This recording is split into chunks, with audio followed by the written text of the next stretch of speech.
Hello, Internet! If there's one thing I love more than playing games, it's making them.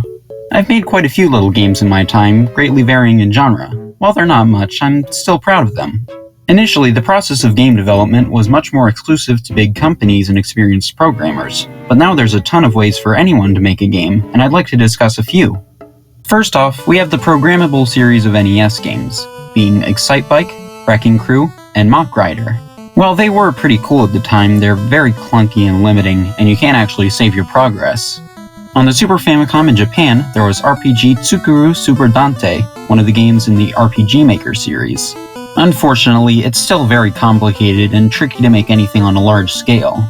RPG Maker on PS1 isn't much better, but these are at a disadvantage since the series was originally made for computers, which allowed for much more complicated mechanics. My personal favorite from the series is RPG Maker 2003 on Windows, which has tons of customization options, and a lot of people have made incredible games using it. Computers are definitely the way to go when it comes to the earliest game editors. Click and Play is a fairly rudimentary program designed for young kids. As such, it's much more easy to use, with multiple movement options able to be selected. There's a large amount of pre-made assets, but you can also make your own with the in-game editor. It's a decent little game editor for kids, and a great way for them to get started on game development. But leave it to the guys who made Wario to create one of the best game editors out there. The WarioWare series was already about the characters designing a bunch of little microgames, so it was perfect for this sort of thing.